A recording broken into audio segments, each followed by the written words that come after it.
كثيرا طيبا مباركا فيه كما يحب ربنا ويرضى وأشهد أن لا إله إلا الله وحده لا شريك له وأشهد أن محمدا عبده ورسوله اللهم صل وسلم على نبينا محمد صلى الله عليه وسلم وعلى آله وأصحابه ومن تبعهم بإحسان إلى يوم الدين أما بعد.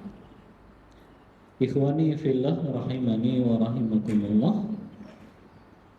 Bapak-bapak, para remaja, mahasiswa dan juga seluruh pegawai dari Toyota Plant 3, semoga Allah senantiasa melimpahkan rahmat dan hidayah taufik untuk kita semua.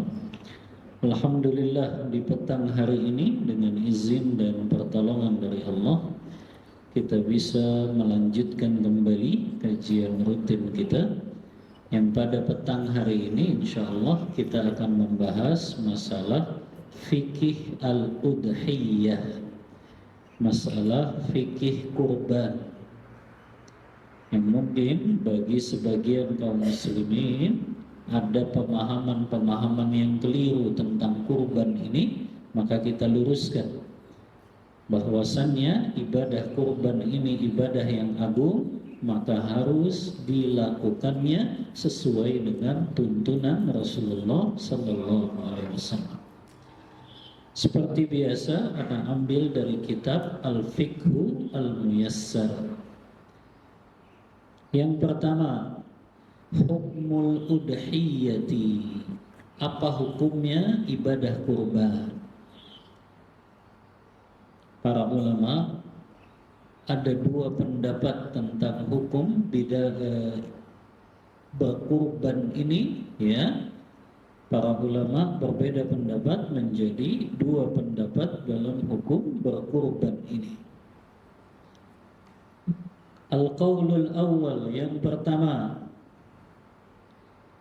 annaha wajibatun, kurban itu hukumnya wajib.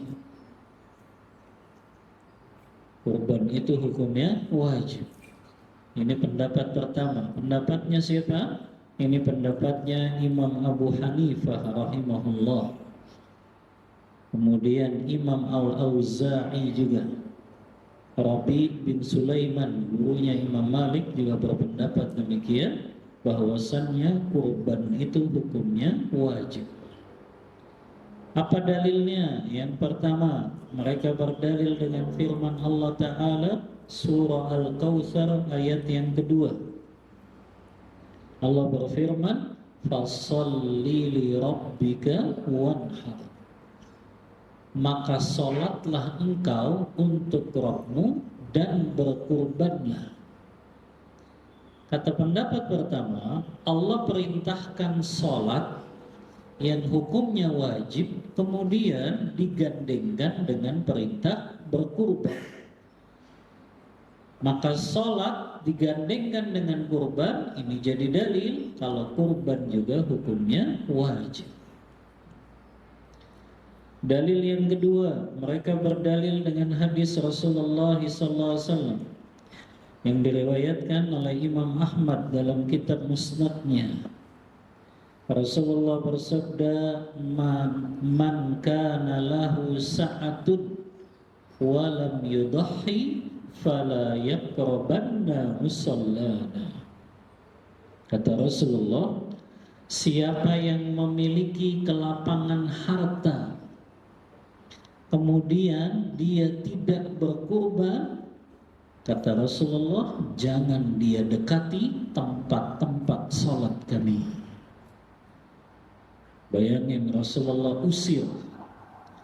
Ada orang lapang hartanya, nggak mau kurban, kata Rasulullah, jangan dia dekati masjid-masjid.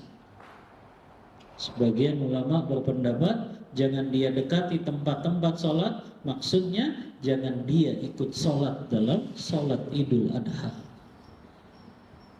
Maka ini menunjukkan ancaman yang keras dari Rasulullah. Kalau dia lapang hartanya tapi tidak berkurban, jangan dia dekati tempat-tempat sholat kami. Bagi orang yang beriman tentu sedih diusir sama Rasulullah.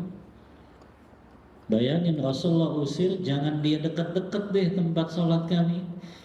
Kalau dia lapang hartanya tapi nggak kurban, jangan dia dekat-dekat, menjauh sana.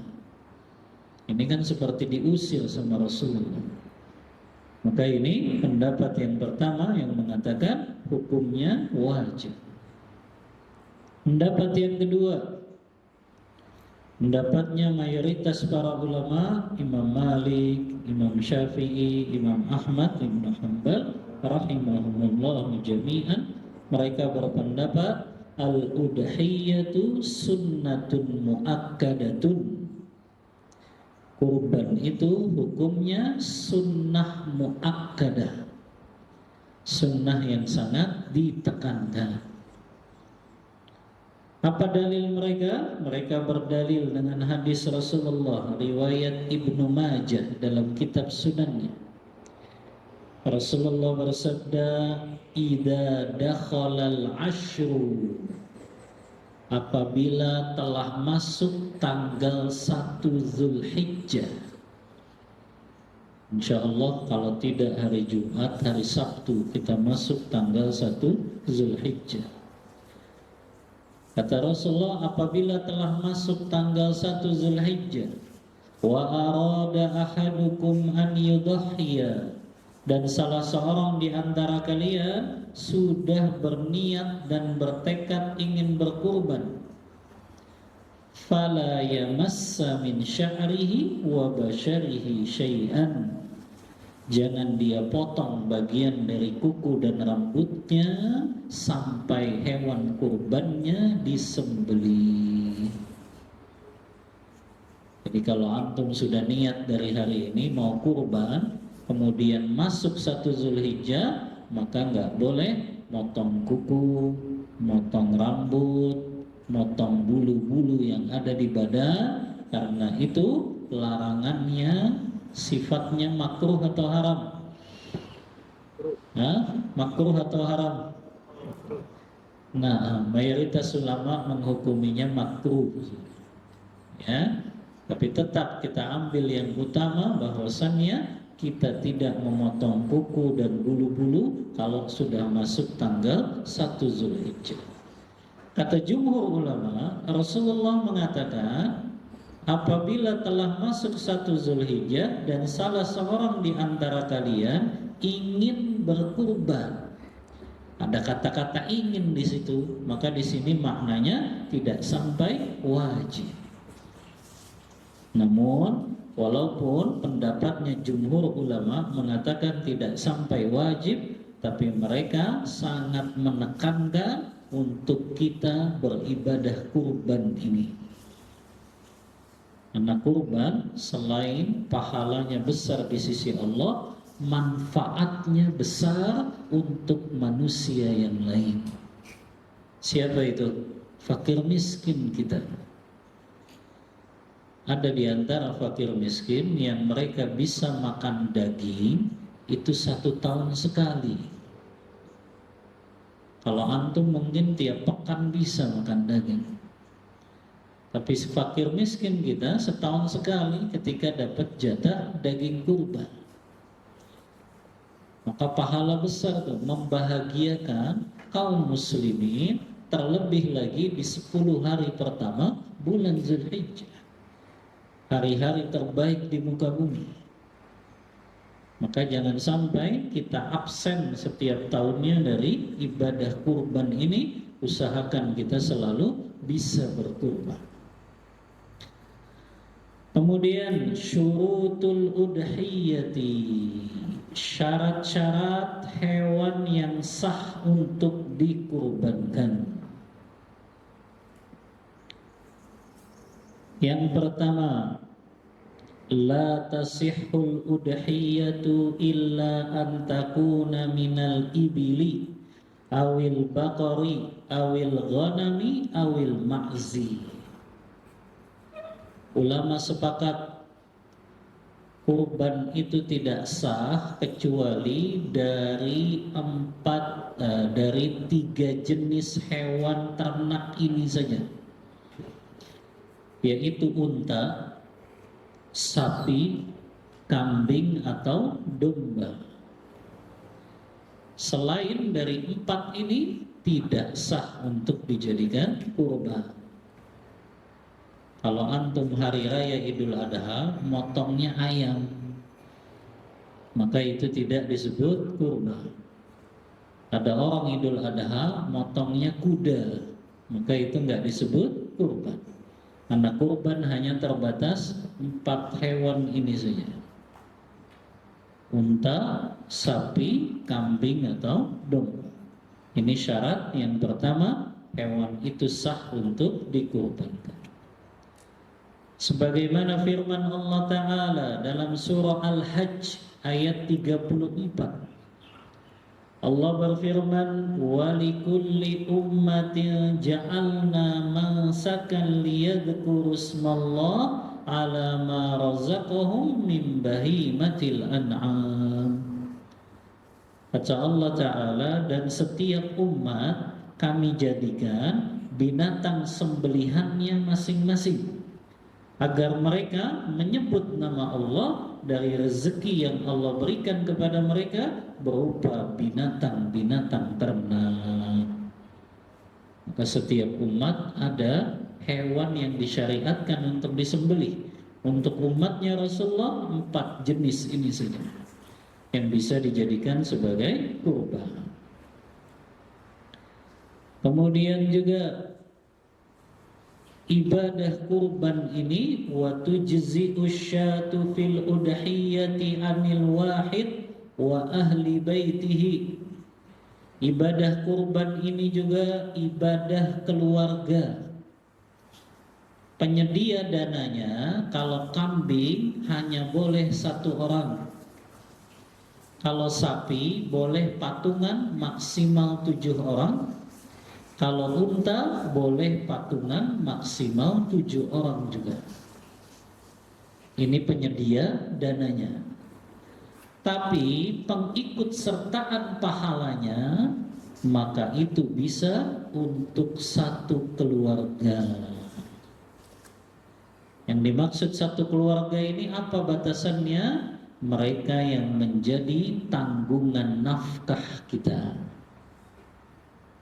Sebagaimana testimoninya sahabat Abu Ayyub Al-Ansari. Kata sahabat Abu Ayyub ketika ditanya, bagaimana sih kurban di zaman Rasulullah dulu? Kata Abu Ayyub, kana rajulu fi ahdi Rasulillah sallallahu alaihi wasallam yudhi bisyati anhu wa an ahli baitihi fayakuluna wa yut'imun. Dulu seseorang kalau kurban di zaman Rasulullah, mereka menyembelih 1 ekor kambing untuk dirinya dan untuk keluarganya. Mereka makan dari hewan kurban tersebut dan mereka berikan makan kepada yang lain. Jadi kata Abu Ayyub, 1 ekor cukup untuk 1 keluarga. Begitu juga kalau untuk sapi dan juga unta, maka boleh patungan dengan maksimal 7 orang. Dalilnya apa? Hadis Rasulullah riwayat Muslim. Kata sahabat Abu Ayyub Jabir bin Abdullah radhiyallahu an, beliau berkata, naharna ma'a Rasulillah sallallahu alaihi wasallam amal Hudaybiyah al-budnata an sab'atin wal baqarati an sab'atin. Dulu kami menyembelih bersama Rasulullah pada tahun Hudaybiyah 1 ekor unta itu patungan 7 orang. 1 ekor sapi juga patungan 7 orang. Jadi bedakan ya antara penyedia dana dengan pengikut sertaan pahala. Kalau penyedia dana tadi, kambing hanya boleh 1 orang, sapi maksimal 7 orang, unta maksimal 7 orang. Itu penyedia dananya. Adapun pengikut sertaan pahala, maka boleh 1 keluarga. Batasannya apa? Selama dia jadi tanggungan nafkah kita. Berarti istri kita, anak-anak kita, termasuk kedua orang tua kita. Kalau dia masih jadi tanggungan nafkah, bisa diikut sertakan untuk dapat pahala hewan yang kita kurbankan. Kalau anaknya sudah nggak jadi tanggungan nafkah, maka nggak bisa lagi diikut sertakan pahala kurban. Antum punya anak, sudah kerja, sudah punya penghasilan, dan dia nggak dinafkahi lagi sama antum, maka nggak bisa diikut sertakan pahala kurban, dia harus kurban sendiri. Ya, nah ini sifat kurban di zamannya Rasulullah SAW. Syarat yang kedua, hewan yang sah untuk dikurbankan, hewan itu telah cukup umurnya sesuai yang ditetapkan syariat. Kalau tadi jenisnya, sekarang umurnya, ada batasan umurnya.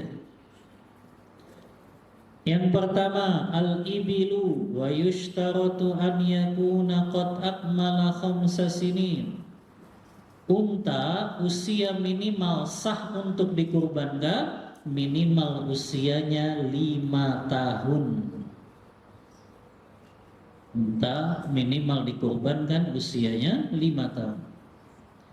Al-Baqarah, adapun sapi, yushtaratu an yakuna qad akmala sanatain.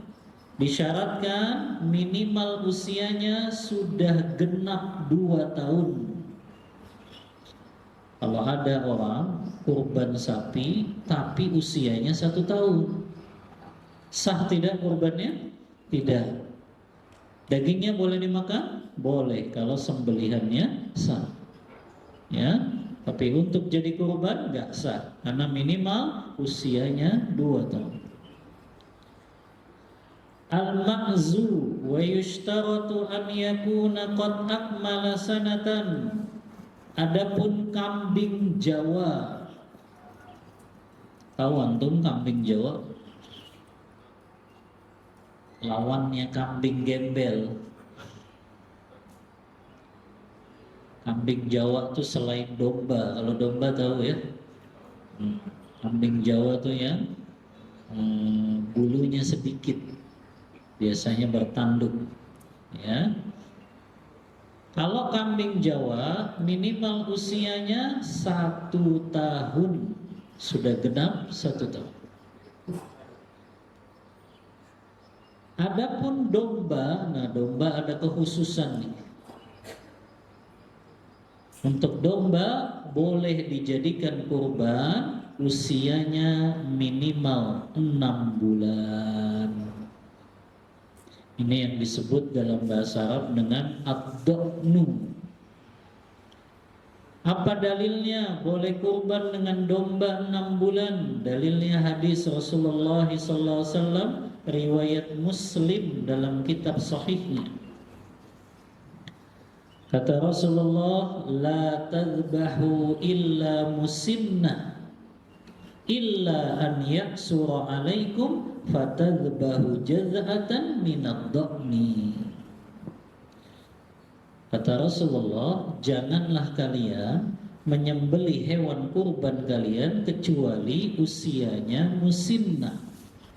Usia musinnah itu tadi, onta minimal 5 tahun, sapi minimal 2 tahun, kambing Jawa minimal 1 tahun. Itu musinnah. Illa, ada pengecualian, kecuali kata Rasulullah, an yaksura alaikum, kalian kesulitan mendapatkannya, sulit secara finansial atau sulit barangnya didapatkan. Ini 2 maknanya. Keuangan kita lagi nggak stabil, maka boleh kita kurbannya cukup dengan domba yang usianya 6 bulan. Bahkan sebagian sahabat melakukan itu. Hadis yang diriwayatkan oleh Uqbah bin Amir radhiyallahu anhu. Hadis ini diriwayatkan Bukhari dan Muslim, muttafaq alaih. Kata Uqbah bin Amir, beliau datang kepada Rasulullah, "Ya Rasulullah, asobani jaza'un." Ya Rasulullah, saya nggak punya hewan untuk dikorbankan kecuali domba 6 bulan ini. Apa kata Rasulullah? Qala dohha bihi. Kalau gitu sudah, jadikan itu sebagai kurban dan sembelihlah. Ini dilakukan sahabat.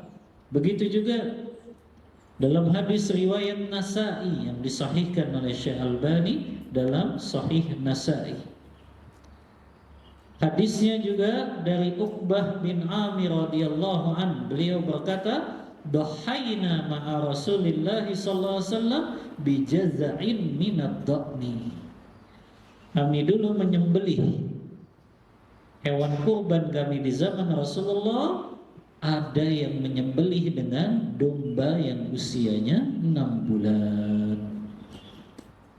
Nah, ini dalil ikhwah, bolehnya seseorang kurban dengan domba usia 6 bulan. Ini kurban minimalis. Jenisnya domba, usianya 6 bulan, jenisnya betina. Antum tanya coba penjual hewan kurban berapa harganya? Paling kisaran 1,5. Ya, domba usia 6 bulan, jenisnya betina. Berarti harusnya banyak ini kaum muslimin yang bisa kurban. Ya, karena mampu kayaknya kalau cuma 1,5. Beli iPhone mampu. Ya, beli gadget mampu. Tiap tahun gonta-ganti motor, tiap tahun ganti mobil. Giliran suruh kurban bilangnya apa? Nggak mampu.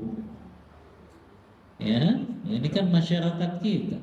Ya, padahal kalau HP gonta-ganti, setiap ada yang terbaru dibeli. Ini udah Galaxy berapa sekarang? Hah? Setiap Galaxy dia beli itu. Ya, HP Samsung. Giliran urusan begitu mau tuh dikejar-kejar. Tapi giliran kurban bilangnya nggak mampu. Ya, coba itu orang yang merokok 1 hari 1 bungkus. 1 bungkus berapa paling murah? Hah? Mahasiswa nggak ada yang ngerokok.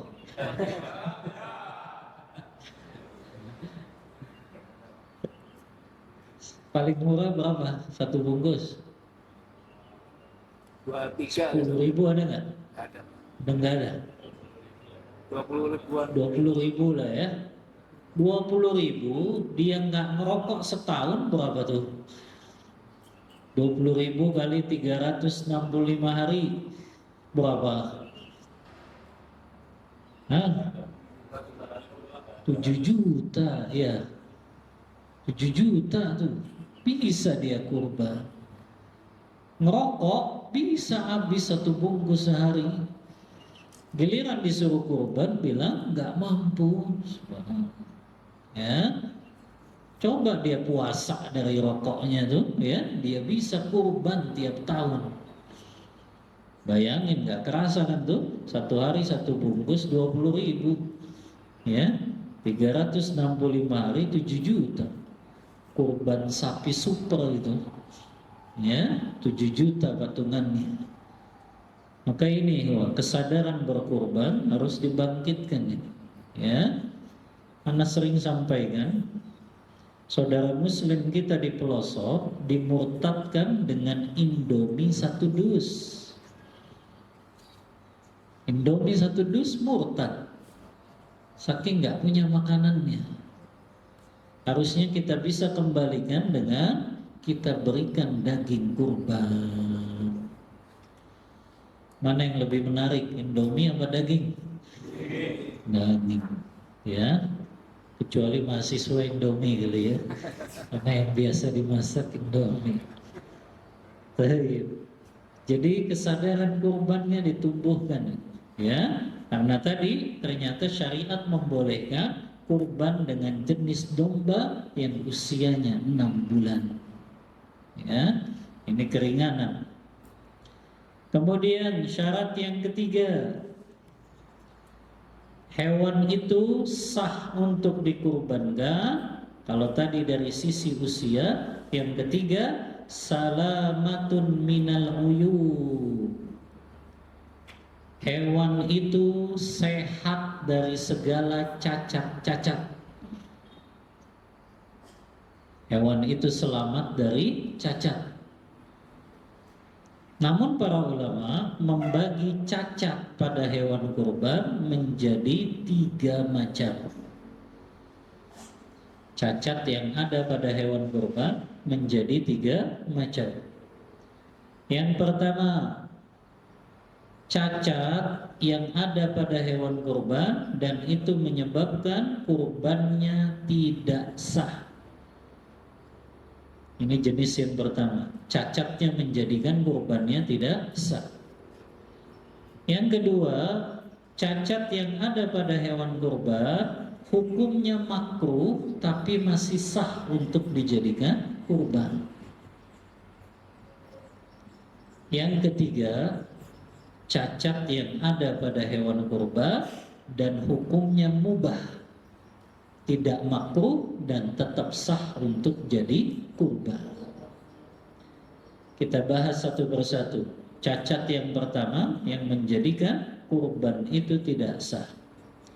Rasulullah SAW bersabda dalam hadis riwayat Tirmidzi, Imam Nasai, Ibnu Majah. Hadis ini disahihkan oleh Syekh Albani. Rasulullah bersabda, arba'un la tujzi'u fil adahi. Ada 4 cacat yang menyebabkan hewan itu tidak sah untuk dikurbankan. Yang pertama, al-awra'u al-bayinu awruha. Hewan kurban yang buta dan jelas butanya. Buta di sini walaupun 1 apalagi 2. Butanya di sini menurut hewan kurbannya apa menurut kita? Hah? Menurut siapa? Menurut kita yang melihatnya. Ya, kalau sudah kelihatan tidak melihat maka itu buta. Yang kedua, al-maridatu al-bayyinu maraduha. Cacat yang menyebabkan kurbannya tidak sah, hewan kurban yang sakit dan jelas sakitnya. Sama ini, sakitnya menurut siapa? Kita. Jadi kalau hewan kurbannya sakit panas dalam yang kita nggak tahu, tetap sah dikurban. Karena itu nggak kelihatan. Ya. Yang ketiga, wal arja'u al bayyinu arjuha. Hewan kurban yang pincang dan jelas pincangnya. Yang keempat, wal ajfa'ul lati la tunti. Hewan kurban yang sangat kurus sampai Rasulullah memperumpamakannya seperti tidak memiliki sumsum. Ini yang jelas salah satu cacat itu ada pada hewan kurban dari 4 ini, maka kurbannya tidak sah. Apakah dia buta, apakah dia sakit, apakah dia pincang, atau tadi sangat kurus seperti tidak memiliki sumsum. Ini sepakat ulama, salah satu cacat dari 4 ini ada, maka kurbannya tidak sah. Dagingnya boleh dimakan? Boleh, kalau sembelihannya sah. Ya. Yang kedua, jenis cacat yang itu hukumnya makruh tapi tetap sah untuk jadi kurban. Apa itu? Yang pertama, maktu'ul udhun. Hewan kurban yang telinganya robek. telinganya robek, ya, maka itu masih sah dikurbankan walaupun hukumnya makruh. Yang kedua, maktuul qarni, hewan kurban yang patah tanduknya. Apalagi kambing ya, senangnya memang tarung dia. Maka kalau patah boleh dijadikan kurban walaupun hukumnya makruh. Yang ketiga, maktu'uz zanab, hewan kurban yang terputus ekornya. Maka masih sah untuk dikurbankan, tapi hukumnya makruh. Ini jenis cacat yang kedua, yang hukumnya makruh tapi masih sah untuk dikurbankan. Yang ketiga, cacat yang tidak mempengaruhi keabsahan hewan kurban tersebut dan tidak dihukumi makruh juga. Artinya mubah saja walaupun itu dianggap cacat. Apa itu misalnya? Yang pertama, allati la asnana laha, hewan kurban yang gak punya gigi, ompong.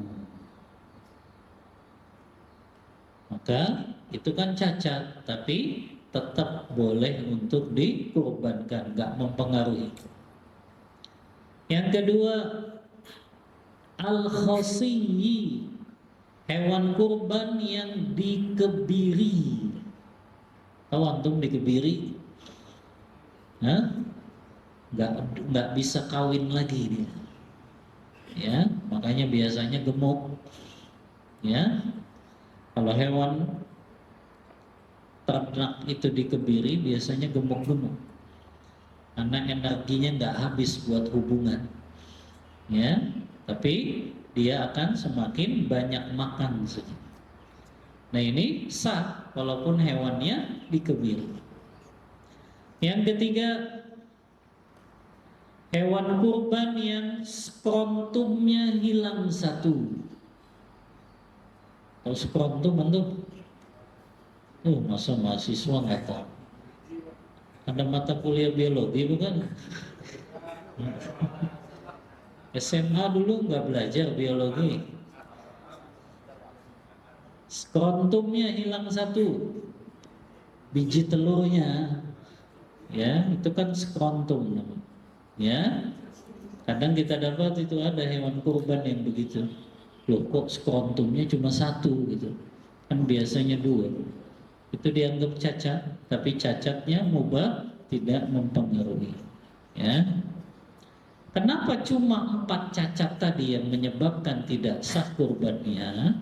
Kata para ulama, 4 cacat yang disebutkan Rasulullah dalam hadis beliau yang menyebabkan tidak sah itu untuk dikurbankan, karena kalau salah satu cacat itu ada pada hewan kurban, menjadikan kualitas daging hewan kurbannya buruk. Jadi itu mempengaruhi apa? Kualitas dagingnya. Kalau hewan kurbannya buta, pincang, sakit, itu pasti mempengaruhi apa? Daging hewan kurbannya. Makanya nggak boleh kita jadikan kurban. Masa kita berikan kurban untuk Allah, tapi yang kualitasnya buruk? Makanya nggak sah untuk dijadikan kurban karena mempengaruhi kualitas dagingnya menjadi buruk. Ya. Yang jadi pertanyaan, apakah sah berkurban dengan hewan kurban yang terkena penyakit PMK? Tahu antum penyakit PMK? Penyakit mulut dan kuku.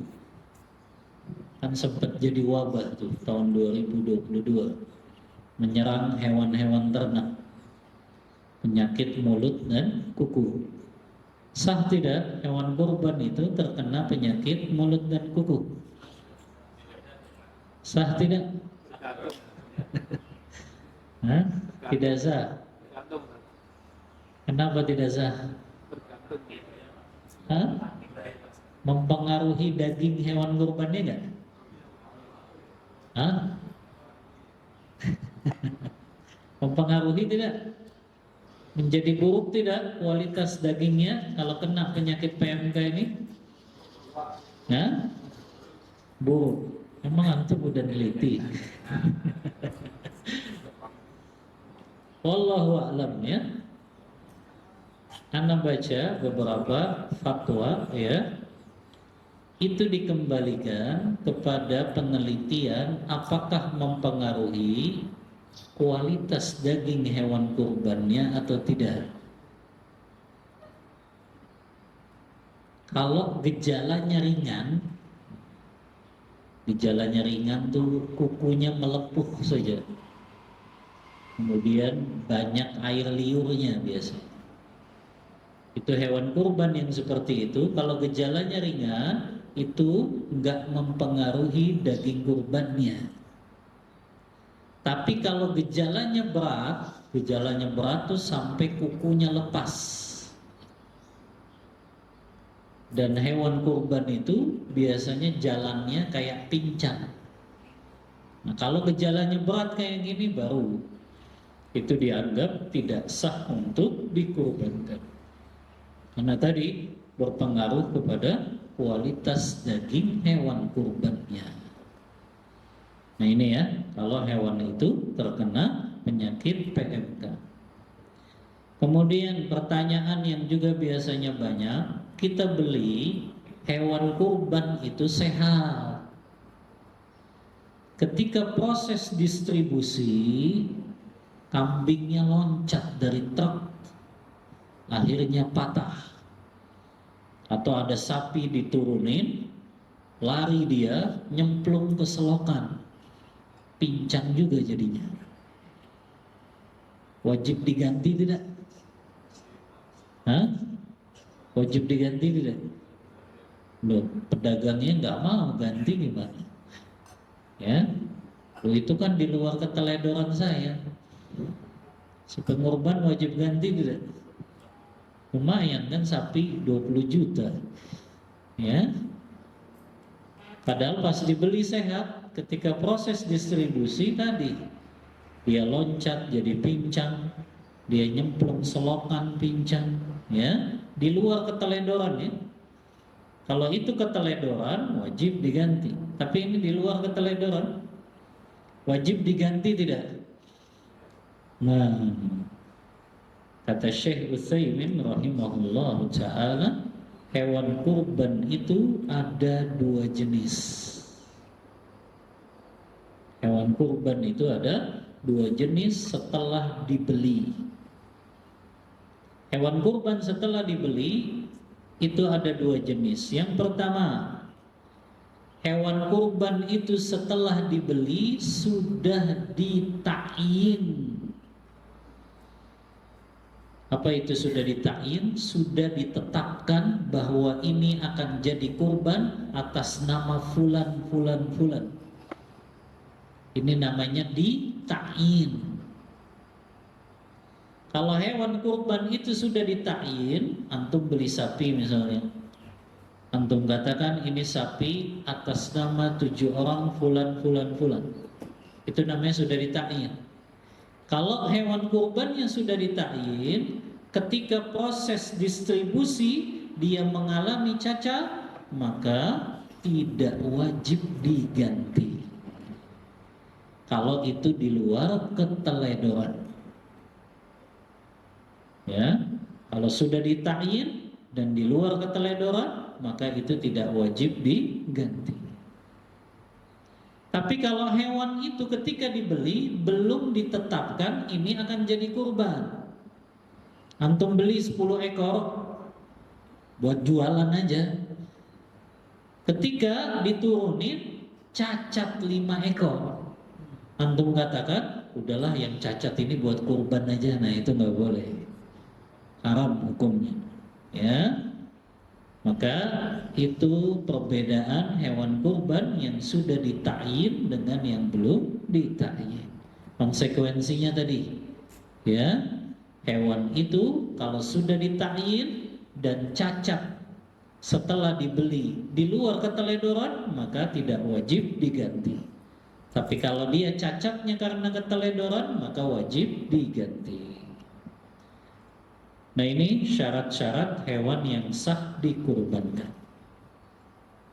Selanjutnya, al-mas'alatul as-salitsah ma yusna'u bil udhiyah.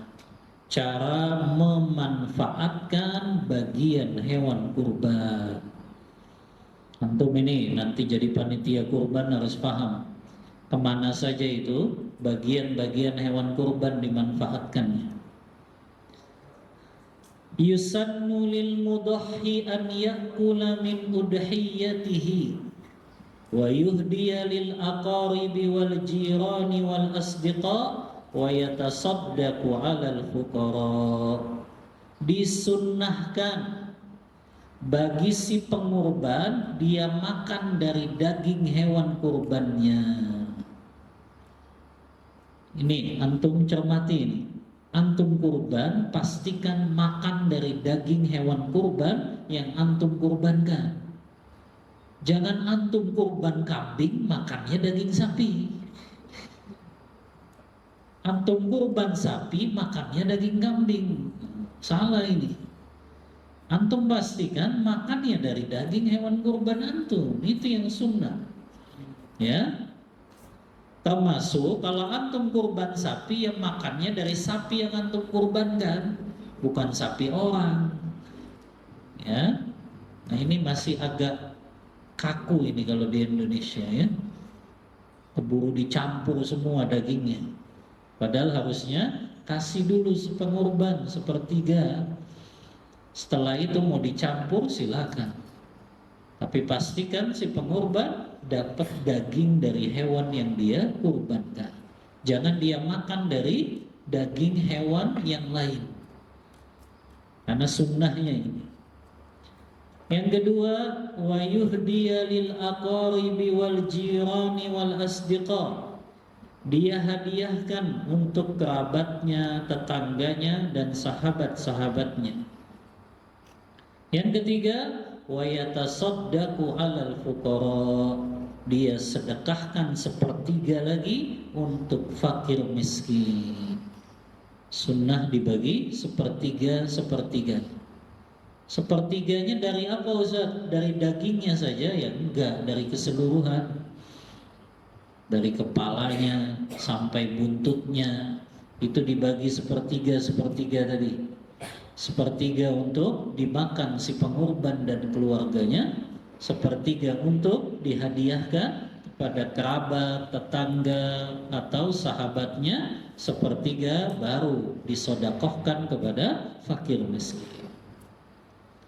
Boleh tidak si pengurban minta jatah lebih dari sepertiga? Boleh tidak? Hah? Dia minta jatahnya lebih dari sepertiga. Boleh tidak? Hah? Hukumnya boleh, tapi tidak afdol. Karena yang afdol maksimal dia ambil berapa? Sepertiga. Adapun lebih dari sepertiga boleh. Yang enggak boleh dia ambil semuanya. Ya, itu mah sama aja bukan kurban, dia makan semuanya. Ya, mending suruh nyembeli sendiri aja. Ya, maka nggak boleh dia ambil seluruhnya. Tapi lebih dari sepertiga boleh. Ya, karena tetap harus ada yang disodakohkan kepada fakir miskin. Ya, apa dalilnya? Sunnah dibagi sepertiga ini. Dalilnya yang pertama, firman Allah Ta'ala surah Al-Hajj ayat 28.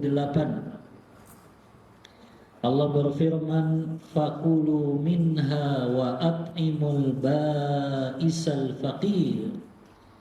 Maka makanlah kalian dari hewan yang kalian kurbankan. Si pengurban disuruh makan sama wa at'imul ba'isal faqir, berikanlah makan kepada orang-orang yang dia tidak minta-minta dan juga kepada orang fakir yang minta-minta. Ini dalil dari Al-Quran. Dalil dari hadis.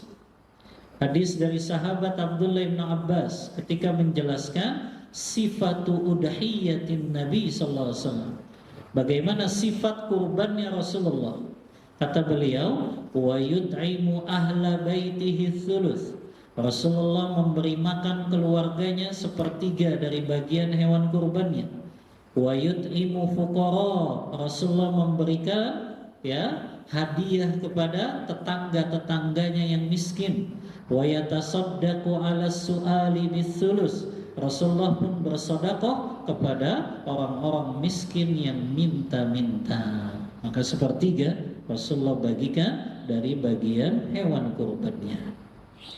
Kemudian juga tidak boleh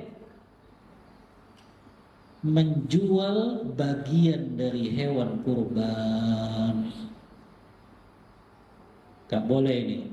Ini di masyarakat Indonesia masih banyak yang melakukannya. Kulit kurban dijual, uangnya buat operasional. Ya kan, banyak kan? Kulitnya dijual, kepalanya dijual buat operasional kegiatan kurban, buat beli kopi, buat beli snack, buat konsumsi, haram hukumnya.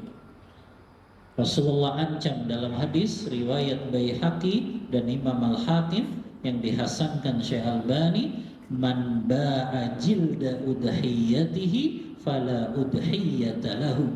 Siapa yang menjual kulit hewan kurbannya, maka tidak ada kurban untuknya. Maknanya tidak sah kurbannya. Ya.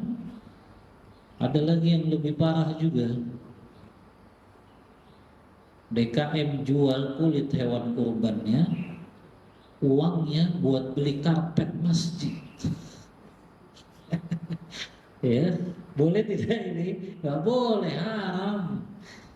Kok bagian kurban dibeliin karpet masjid, atau dia belikan untuk urusan masjid, tetap nggak boleh. Itu urusan kurban, nggak boleh jadi kas DKM. Nah ini masih dilakukan. Maka ini haram hukumnya. Bagian apapun itu nggak boleh diperjualbelikan. Kepala, kulit, jeroan, nggak boleh. Semuanya harus dibagikan. Dalil yang lain juga hadis Ali bin Abi Thalib, riwayat Bukhari dan Muslim. Kata sahabat Ali, amaroni Rasulullah sallallahu alaihi wasallam an aquma ala budnihi. Rasulullah memerintahkan aku untuk mengurusi unta kurban beliau. Wa amaroni an uwazzi'a kullahu. Rasulullah memerintahkan aku untuk membagikan semuanya. Luhumiha, daging-dagingnya, wa juludiha, kulit-kulitnya, wa jalalatiha, aksesoris untanya. Aksesoris untanya tetap suruh bagiin sama Rasul. Ya, wala nu'tihil jazzar, dan kami enggak diperbolehkan memberikannya sebagai upah kepada tukang jagal. Wa nahnu nu'tihi min indina, tukang jagal kami bayar dengan uang kami. Termasuk antum ngasih nasihat kalau ada panitia ngasih tukang jagal bagian hewan kurban sebagai upah. Dari awal kata tukang jagal, nggak apa-apa deh dibayar sekian, tapi saya dapat kepala sapi. Ini upah namanya, nggak boleh. Ya, nggak apa-apa deh dibayarnya sekian, tapi plus kepala kambingnya, ini upah. Haram hukumnya. Yang boleh kalau kita kasih hadiah saja kepada tukang jagal. Apa bedanya hadiah dan upah? Apa bedanya? Kalau upah boleh dituntut, tapi kalau hadiah nggak boleh. Sama kayak antum jadi panitia kurban, antum nggak boleh nuntut jatah. Karena panitia itu ya sukarela. Yang boleh dia kalau dikasih hadiah. Kalau panitia kehabisan, kok dagingnya habis, ya nggak boleh nuntut. Karena memang dia nggak dapat upah. Kalau dia nuntut, sama aja dia minta upah dari daging hewan kurban, dan itu hukumnya haram. Ini ya harus difahami. Antum sebagai panitia jangan nganggap kalau saya ikut panitia saya dapat jatah nih. Akhirnya nganggap jatah itu sebagai apa? Upah. Kalau ini haram hukumnya. Yang boleh dia nerima hadiah. Yang hadiah itu nggak boleh dituntut. Kalau memang ternyata habis, ya dia nggak boleh nuntut. Ya, karena akadnya hadiah. Baik, untuk materi yang dicukupkan, kita buka diskusi dan tanya jawab. Wallahu ta'ala a'lam bissawab. Wa sallallahu ala nabiyyina Muhammadin wa ala alihi wa sahbihi wa sallam.